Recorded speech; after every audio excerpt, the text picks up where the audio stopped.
Sa mga balita naman mga kapatid, sa labas ng bansa, sumampa na sa halos 22,000 Palestino ang patay sa gitna pa rin ng digmaan sa pagitan ng Israeli forces kontra grupong Hamas sa Gaza Strip.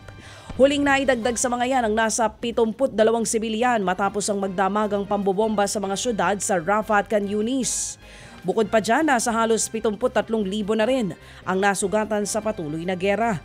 Una nang sinabi ni Israeli Prime Minister Benjamin Netanyahu sa kanila na kanila nang makakamit ang panalo kontra Hamas kung tuluyan nilang mapupulbos ang Hamas sa syudad ng Rafah.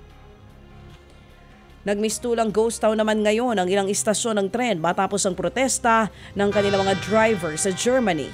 Ayon sa ulat, nasa 20% ang operasyon ngayon ng railway operator na Deutsche Bahn ang patuloy na tumatakbo. Inaasahang tatagal ng isang araw ang tigil operasyon ng mga train driver. Nagugat ang malawakang strike matapos ang hindi makatarungang pasahod at mahabang oras ng trabaho sa kanilang mga manggagawa. Samantala, hindi bababa sa 17 individual ang nasagip habang 2 iba pang sugatan matapos nga pong nangyaring pang-hostage ng isang lalaki sa istasyon ng bus sa Rio de Janeiro sa Brazil. Inabot ng 3 oras ang negosasyon sa pagitan ng hostage taker at ng Brazilian authorities. Patuloy namang nagpapagaling ang 2 biktima ng gun attack. Nagsasagawa na ng investigasyon ng mga otoridad sa motibo ng suspect.